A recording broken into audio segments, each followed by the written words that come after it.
Jacinta Erika lo mi padang ni lawin baga heting ka hathiam lo akor min hak ter ka khupo khu phalo ka kong fe ka tang tle mar deu ban kiu thleng sei ngong sau lam pang ka hak chon min te kon fi lo zo hialin ka ria ngoi mai te do lek chon ka sam ton sang su phalen te vial nok nok ka maya me ka pat nei sok soka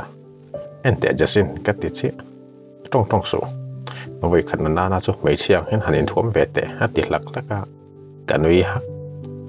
có sự túm tắc su đồ rắn bùa nghe cái tỷ sơn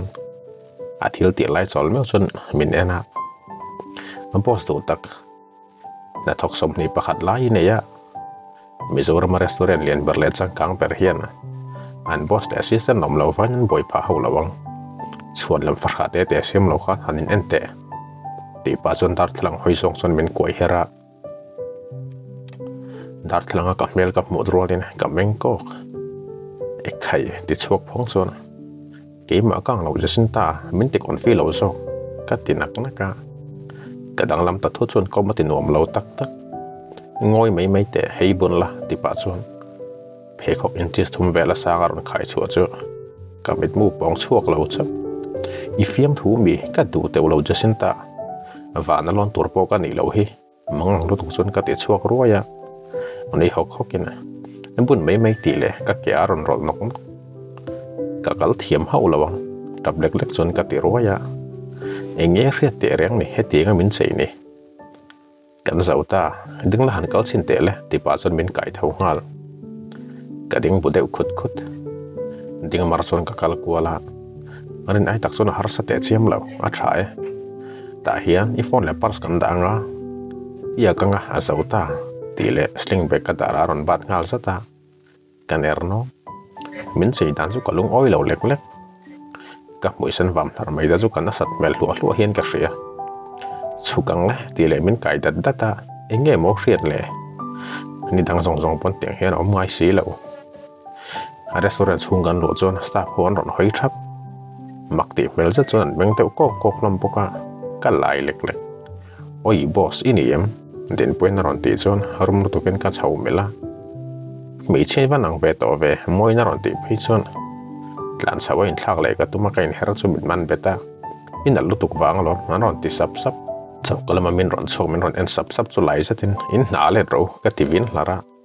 an nui hok lom ka kal don ania ti le kain her ngal thade u khano zanin a hian bil pai nei ngei ka be se Jacinta na ron ti chon arum lu tuken kamela ka somarom vela ya alanu yang hok suya kong khala ma ka somar lu tan nom chon ken wat wow misu ka hai don se lom le ivan le mem ve I dor polian ta le mai pizza dor chau kha ni talo ron te tu lom chu ka pan wat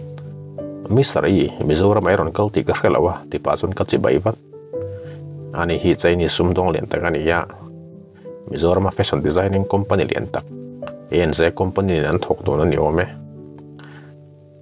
bisa dortero te kan ele khana ron chol ve fo thin sum ton na pang ron kal chuni maila I pizza sim ka ngai dewa min fiam pa ti chun kan noi haka reservation kan CMC lawa ati line nang te chu kan VVIP lo mini nang ma chu nem ni ti pa chon nam dang pai pa ni om ve chu kamel zo a lo thing mat matin hani lawe son ron lu talom tile kong khala ma hoi chun ken ve vata ka khong ngal ot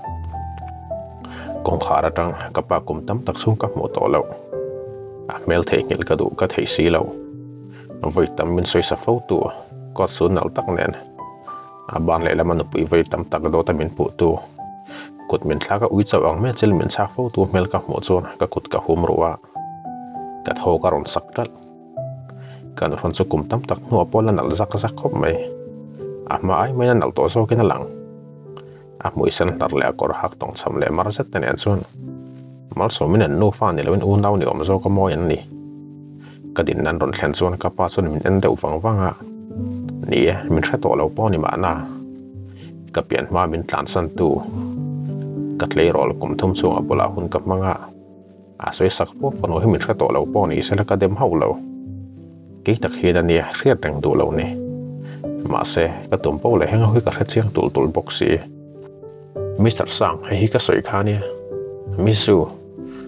aming hilam har ka titlata Mizoram pizza nei tui berle restaurant man to ber kolin restaurant nei tu ni hakha ka ti chona kapanen minin mel riat ter nei lui ka tum ngela ka hlo cham thak ka ma ding no pa minen uluke mem tu te mela hian kum sari liam ta khoina tel lo le tong kam chetin re min sa kum hlai kha ron lang zut zuta ka tlu mai donin ka ria I try I mit asen ve kania jisin tai na ron te chon ka mit tuet lak mai lo nan kain hum ruwa ka mit ka khap fak fak ka mo no yang hle mai kan ron na ron ti chon ka mel ngot ngot eng ma soi set set lawa nek thoi mai ka du rum rum min mo fo to ka ring min thot hi mula mi sari ka ona panen zan re kil hau kan tuma ka ti pa chon ona pain emo ka pai na ron ti vat ka bu ngata min en le wang wang chon inin ang hle mai ati sopa atu soi khela wang mak chon jisin tai hen engke maro boi pui don cheunia zan re hlim om takin nei ka be se ti le pension ka tum chu ka kan deu dat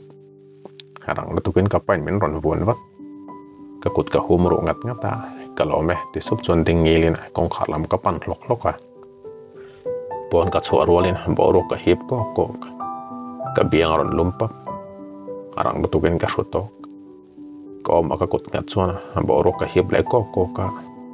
a try a fanu a hren ngai khelo tu hian tunga kan a hret hun hret a cha ko malom le ma se te ka tra chuat lat ke ari la ra ngai min hrelo ani ka tra ni hak haka zolte ron thoi ga tuma omem ron te tu lam chu ka hoi vata erika su dal zat ne nei thum chu kalam ron pan chu ken ha e zolte omem ni tut tu chunga te chon kan noi hak wang te su kalang ti le ka pension ngal ni hak haka kar kong khan min hon sak chuan ama poron thulut ve ngal sata inal lutup khati ngain thum khan ka vai khat mo na ne ka hai don tak tak se motor tinung pa ti chuan lai zeta enin tlemin ko manom ta deu kalan bak view ko lo renga zoi su pakati ne ne chuan zalu tu kenaron noi hok hoka ken ngal ro lang maknang o mai che tak tak te po yang ve ta lom ma se eng te pon nom la nang ma mai zu le ka du ber tho tak za ta ron ti chon ken ho min ron ri saka a mel tho tak za en chon kan noi lui hak ina ni lom ni kan kal don kan kal na lam en chon kat ti ho wa lui sukina kanin thom dan en chon ina om bo mai mai u yom lom ba ka asan in hian thu poi mor tuk phil tur se kan ya mon nom tak e restaurant luk law ma sala chu ta chon thoi che ka duwa min ron mel sok pa ti chon makte se tin ken ha zan ni na re ka le chin tai om dan he ka khat hiam lo ta set ang thil nge ni ya ka ti chon min ron mel le sok ha ka du che a ti chon ken ko ani ero thu ta ka tin malam en ngar thunga nei za ro za tan noi lui hak chon fiam thu lo te ka ti tak na ke poina fiam thu ka ring ho lo kan thlenge tele ka to soi khlo ang ma ka om chon kalam ron hoina nui var fara za lo za tin ka then sak motor tanga chu chon ka thu dalam kong khara ron honga erik zan ni ne ngein thriata ka ti ta nge aum dan thu tak le thu soi mak tak tak hian ka ma ti nom lo tak zet yang lam mo kong khar ka hon sak lo cha chon chen til men lo min ti do na sin ni hakha ka to soi thiam lo ang ma ya om chona min kai chuaken Flori hotel amin lo pui ngala risar ka ti laina ka pu helam o waiter na ron ti chona bu ngata kero erika enin makte za chon ka hoi hu ni per kain thuam dan zo kain chiar lo no view nal tak tak mi chele mi pa vei so ken he ho ka config tak tak in ka riat pha kan thut na tura kan thut nowa e tura order ngala long le ma dor thara hon tura soi chon kan tong chun som kal mal mal ka riat thin erika nei do la min ti hlim thian tak kom nam lo na tor soi ngai lo khani le to ka wona wa dik tak kha erik aron ti turam chu kan hoi vata zan re kan ei zo deu chia ni kan do kan blaron ding chia te ka mo son ka meng deu ko pa ka lung phoron rang le ngal rengot to zo than le me channel zat mai ka mo son ka khret thiam siren ka tang hal trewa zo than zon uluk lu tukin min en ka chil kalem khal emi eng tingai ron hoa erika na ti hloi chonan chi bai ngala tukin khan karon thleng o chuan hi manai soi mi chatli rol khani em nui sang men ron mel pa ti chuan azo thana bana internet to zata koina nek tal tala mi chatli rol ni lawin zual te ni hi kanu puila ni mai tur mit min ron sei zo pa ti chuan ka tuin lai ka hak that I thaim ti le ka blaron kala tum chu ka kotin kala vai vata ka tha ka ti ba nok ere kamel pa chuan enge moi soile ti melin kamel zo thana kamel zo a khabero cha tal chuan min mel runa min nei zo vek tu mela puma ma zo iti tak takem eng ma min khil lawa I leng tar done mati line min wat hong ve ti ro zo emi kania ere ka tenen hian delia kores kan kal tlang thin ti pa ku taron phar chok chuan min nui var vara ta chok sa ta noi lui chuan a fiam thua ka ti line kal teng zo thana ti ngo chuan pension kal po ka nong lama tang chuan ke en rang kan len mule do ne ere san re kan kil hawang chu ti le zo thana chu zui dor dora ka tho ha ere kan chu thin rem tu ken ka hoi enge moi soi khale ere min ngai dan tur dik lo vek do na sen ka ti hlara eng fa thin rem em nge kan I tak po khelo ka mi thla zo thana mel chang rut mai kharon langa ka tho cham mai donin ka ria ka ti tak tak lom zolte hasina ka khoi chu chan che po ni I u nau pa ang ni lawin mi pa nang ma mangai tu ang om ka du ni aron ti sop chuan an to kana ka kod da chu ron hum wanga maktel tuk chuan ken erik ka ti sapa soi mai tur ka khelo erik kan tiang zonga min an hi ka ring ngai lo hrim min san ngal ka be sei lo ania kum tam tak ka ngak to chea chan dai ngai tu chung reng chu ka ngak thei le tuk ni suk pa ti chuan ken ngoi eng tin nge ka chanang ka du em ai ka wonau pa ni chu tiang chuan nereng sei ka ti bok ka tan chuan he khovel ka chung ko nei chun e tur ka nei lo la ya min petu mut na min pe ka dam lo la ya min en kol tu ka wonau pa khan nereng sei ka du ni ka ma thua kut wan tu chu ken ngoi ya be se na nei le tu kin min en kar bok mo chang ka kut la son chuan erik ka ti che in ngai tu na huni du chuan ka hak thei ania tu na min san khar ka phur lo ka ti kha atlai to si ka thla ho don chem niang te le din na rol ngala ka bo ve tak na dik tak chuan nuam ka ti to lo ka thin lu hian tu na chan na pe ka du te ka ria ma se a mel poi soi lo tak hiana ka min an tir thei bok si lo kong tu nin kan tong lo ve ma ni ngai tu na kan kom ve po ni ma zo motor ding ta chon ka hoi chuak vata ka restaurant nu lam lo na get bula kan ding te ka khet chon eri kalam hoina yung lut koi donem ka ti sepa alo thing mat maten atlai to mai ka lo lut lo mayang matuile ate so anui sang bo mi chetam tak ke ai thale sang so ka phu hlia ni atan lem thleng son ken vong ka tho ha van lama dak chon mit ka ching wanga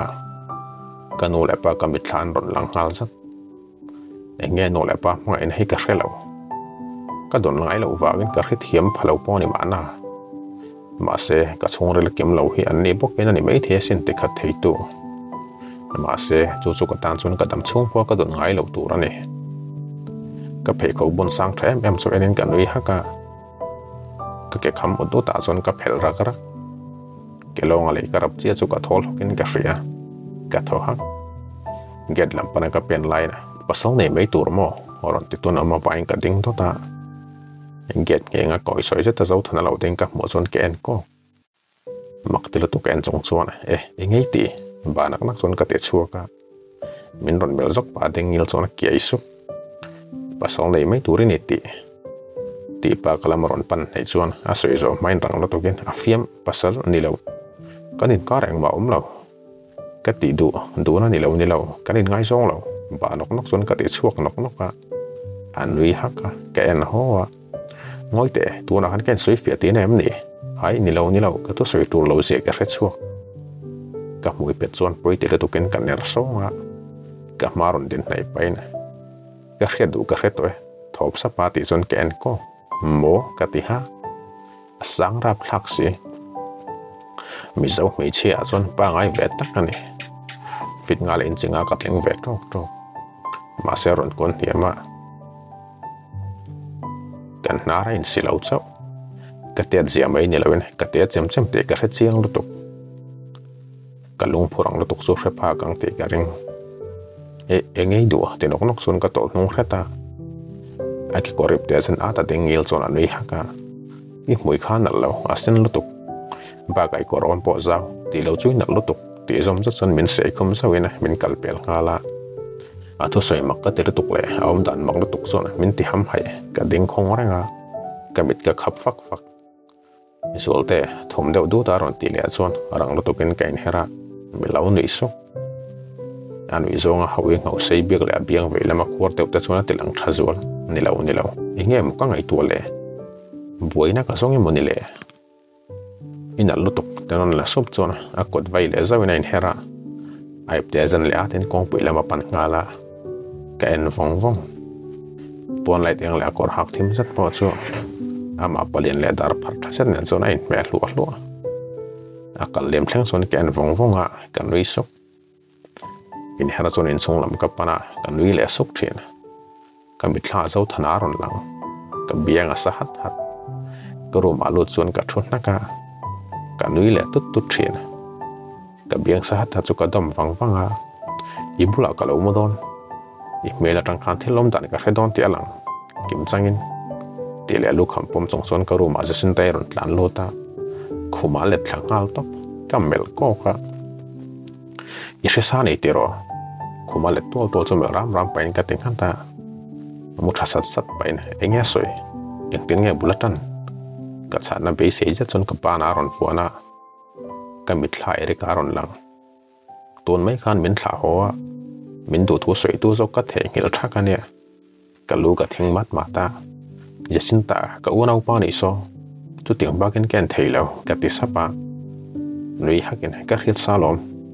zo than hi du ni te ro aron ti chua chon ka mel ro teu lo lu tuk mai a teu ka ti line ika khan phama la i thin longa ro kha chui bum theilo ania ma sen ngai tu angun hlayang cha mal so mi te emi ten an buina nei du lo chon a ti zom zat ha min mel kiu pa chon engi soyom sia ka ti sep tho haken amuna bula beng thaka intifailem lo chona bula mutla pain in chunglam kamel kar mal so mele emi hi thien thata kan ni thien zo thanalan ve ma kha chuan mi hau safan ne ya an chan chen engkem hi mede hau boi puan itlat zo than alan ve china chon boinan nei tian thre chok wat rang bok ati siam lai chon tu nge chang so kalo te wata anui hakin nangma kalam ron thlepa te chon kalo mel rum na sa anui hakin ka khelo achangin emi ne rin ko pante achangin mal so me ma se ching ta kalang chu mal so me pa company le zo thana te company hi tho dun tumina in nen tum ti ka hria ka hria dan le ka mo dan chon ati som le sepa in ne soi rik lai chon a chan thriat me si lawin ka lo hlau thong veng chu mak tak zet e chon i hretem ti hlue min ran kwa sok chon amalin min kham ngal zata ing mo ti ha chon ka lo kwa let ve ya mal so mi pa hi apa dik taka ni lawan tia chuan apa hian farhana nei an ti bok enge dek chu ka hre chia lo nain a fanu dik tak chu anu hne na omena mal so mi ain kum khatina upa ni ome ka mu chak ngot mai mal so mi se chapau mel chesi nge ani thwa ka hre chak ati embol mol so na ka mi thla ka paron lang ke ati sana fa ngai po min hre chok so talawani om zia chu khang kum lem ta zong so po khan vai khat ma min ngai to ve lo ti alang reng an nu na ka poi mo ve lo je ka hre chiang tu ne mai hian ka hria ka ngai tu na fang son ka mi te ron nam tiam ma imu hilami jasin tai na ron ti chuana in ni thaina hillo mu hilro ti le chung lam kam mel ngar mal so mi hi chu van nei ve ngot mai nu le pa ngai em tu ne ya hausa boxi ami je hi thape sia son a mel thasi perfect ni mai turani mi hring chu kan mi je hian kan mel thena ti chevek then ti kha dik vi wani ati le siama ni mi che van nei takani kapa mangai na donga anui na mangai em bok fan nei tak zet mu hilang ti le ka ko tha sat sata nei hagen in bol don lo ami ati so kan noi ve hak hak kom that chedak lo to ka pe teulo nu le pa hengen trong kai na an te lo point kan nun thei em hi ma ya en kol le pe si lo sun en wangin nge min thrin jasin time hil to sek sek mi tu ting pa men son ka phun sep sepa min han chang teu mangai le lo tur si hian en wangin nge khovel min hotir ti sol kan nei em ni ton weekend zo re eklang alon vela ila kal big lawan ni lom ni jasin tai na ron ti chon kambel zoka ka ma le kha chu ken ngal hai hi purhe da te biala dalton hot wen kha kan do bel don ti hril donia chuan thlaibin supply tu te po bekim la kan ma motor ka sia chu kha ka ti zom le zata abong hata jasin tai coffee satanga chu rolin kong kharan ron kik kar kar lo lu ro ka ti rol deu thoin zo thana ron pen hut kamel ro engi ron ti mak tu ka ti chuan an tar san a ken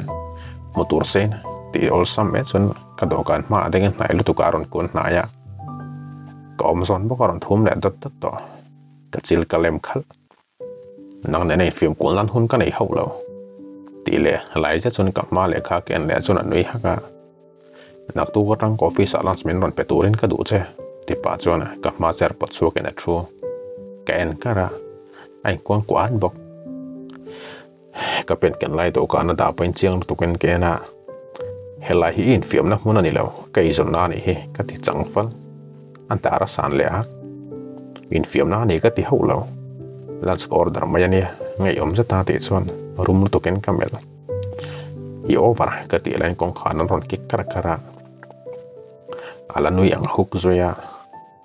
ka pen hen ka form sok do ne moni garing che ni ti le thu na tanga thau chon bit min sei zawa awm dan over la ngai om tu ki ka ho hlo kong khar lam pan chon moi ron lo tu rena mo chon min en ton sak saka room lo tu ken zo than ngong lam kamel wa ka office ranga pen chua chon ron helian zawina ko ta vai zawa ka thoko ka form zui tok zok do na moni le it ngai zong in te thiam lo te poi nang ya ni tu pa moi na te chon kamel ro ka a moi pen zo so ti pal discipline le kha min ron pe ngal man mo za tin a pen chuak ngal lok lok zo than sang awang vek ani ka thin ti rim dana thiam la tukte kalung phu chan om lawa tirang ton tot zel te hi ka ngei hlua hlua do kan ka thuk mol line ka phone message ron re la kai te tang phone phor chona kalans tur chu varon thleng har ve ti zong number ka khet ngai la ni si lo ner nung sona tungele ti sepin kak le ngala aron rik la son ka pick up vat aril tam son min thi tir tum em lawang chumo oron ti tu ko ka khet son ka phozo engei du ka ti ba nak naka noi hakin iron deliver mel si lawa ti ri ka khet rol deu thoin ka blaron ding hal ka tol nung dor ala nu yang song suya mak tir tuk chon kena a phone ken le kang zo chon menu ti le kan sir cher pot sok chon a thung hal sata a chet zenge yom za chumel ram paina a bulletin chon order siam ka ngak rana enge ei du ka tenga min ron mel zo ken nangma ati sopa arang mo to ken kamel ko alan lui fur soi ka lai le ringot to ka rok ka thian khara he anui pel moi le tukle anui zonga hawi ngau sei bik te ambiang felam khur te hiain me hlua anui vur menu bo ken le zon ken kara amit mul sei zat dum chata narngul sang wa mai le ap mayam hul tau ser mai te chuna tilang thazol sawin ka ria khateng khani ka sumra mel thadeu ta chui en zelem ne nge ke ma che min en chung la waron ti chon ka phuzok harang lo tuken ka hoi sona ka ken lo che ka ti ba nok no kalung phuran chia mai chu ke ma sopin ka kang ok lo chau hian ka ria eng ka ti ta nge niang kom dan poi ka thiam to bik lo he mi hring hen min ta tak don ani mo ma se chil thit la lo chaw ani kha nge yom lo tu karon ti chona thleba ka rom ka tena ka pu in da sang ma ni nang lo me pa mel thatam taka somar kan nei thien thin rim za chun ka ti chu hoi lo ti khel cha chona thleba ka an nui zui hak customer mel thatak tak te hian bacon cheese burger hiklo yange an nui zui hak customer mel thatak hian bacon cheese burger hiklo yange an nui song chong ngai om lek lek ka ti chuan ando kan aminu chu ka phi so ka rum nu tu kamelin kain herakma alam nu yang hok hok zuya ezulte aron ti le son ka ding dak au thum le pa sa ka minga lam ri ka riat son ka sa pup pup hian ka ria mong cha ngen kain hera gari la tam to nia nui hak chunga ron te son ka en ho alam nu vur vur anui mel son min ti azo inga tinge ti nga kaum dam lo na ka nei am ni ichil khit la don kapi jesin tai o ka riat son ka harazo ka thoko ka arang la tu kain herin ka pen lok lok jesin ta hat jes ka nei donin ka ria nilo tun lai ka rung phu hi thalo tak zatani order to kana da pa son ka ti thlot pon lama thu mel thla tuk ngai si ma son ka pa ngai thei thlot lo ajal tu karon nei chok hok son iang mo te pa chuna nui dir lok loka rum lu to kamelin ka uang lo ka ti vin lara mi mangan lai lai ya boss mangai nai thulu tani kha din puin ron ti chon kamel ro ka mem buin lai chu ka ho ma thengem kana wadam mak lawa lungan ron ti chon ka bunga ka bula tu in sop chu lai na ke in ngal khol khol bok yang lai ma dik lo om lo nang ma hai dik lo frim frim tin riam tun lai om dan hi imi zia lo to pani inui tam ni tong tam ta tuk te hi alom lama po kal lo thil maka kal tile turan ron da chula paina erika ron kalania tile chuak ngala ka chuak ve ngal zat erika nui sa kalam ron pan ka mo chon ka chung la hen nom lo ti na om ka bum ni in kain ngai tlat neng wang he ka khelo phat san tu ang main ka om tlat ma se ani chu ka unau pa ngani lats kan ei don don em ni ni ang ka bula to kan bula thu pa zona ti ya ka bu na ta jesin tai ron thu ve nga weekend zo jesin tai na ron ti le wata en ha zon engei ti don ka te hu an pa ne min an zona singa ka khel che kha re ya ka kan kalang jesin tai lo ti lara ka lo thei ngil le to ba ka pe zo ngani lo ve shim shim nang ma nin kal mai ula ka pe che lo ka ti sepa ere ka nui hak ka sam toy zo zon pe tak tak nei lo sum men hian meng lo la fiam thu pa ti chon kan ner no jesin tai lo nei hok hok ba ka in ren hi nge ni shlo mi jesin tai na ron ti chon en hoin ka lu ka thing mat mat i shlo mo phol tu ka ron ti chon ere ka ken vat zalo ti khel je chuna nui suka suan do kana ka kudda churon von nana a merasal kan pia dewa thu zo na surang no to ken kamel rum sa tamin en chuan a bar kar ken lian jat chu kei mok moka ka kudra sa tala son chuan soi ve mai la lai jat chuan ka te sup zo thna thut na lam chu ka met sir la zo thin rum no to ken kan lam ron hoi chuan a thil ya thial pong ponga a mel pa rup ne chuan in me lo tuk chu kan nui ta hok na thok khau le ri ka te ho mangang tu ken min en ho hloma in sum tu man nui tut tut chon ka te pal ka kal ve thei lawang nui tu tu chon ka ti chu ikal nge yang aya ni nak tu ka ron piang che te tur kala nei se la chuni dang ani mai ro se te le thau tu chon ka chana po nga lo chon kong khar lama pen chuak nul nula mak te se ten hau chona soi dik lo ka nei am ni mak te tok chon je sin tai ken wata chek lak lak pa zon a vai khana diklo erika pian cham ang tin ngai thei ngel theya lungoi lo za ta te zona thau na erika pian cham mo oi lalpa enge ka ngai tua ni erika pian cham lo ang tin ngai ka tiang jesin dai den nalam pan chon jek ka khelo tak tak a thin rim mo tang in thiam lo tuk chon ka ti chu kain thiam lo tak tak rim pe yang chu ai ma chon zo thanai en dan kha thin rim thlak zo in wi bak san po kha ni kha mi alo son kan threwe kang chu te lak lak son to ka na thu fai mol mola ka mit ka cheng sok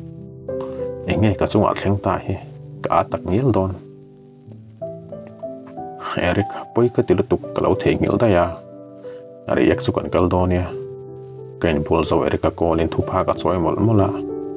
in thiam lo do so i boy je ka hrelon ka ring che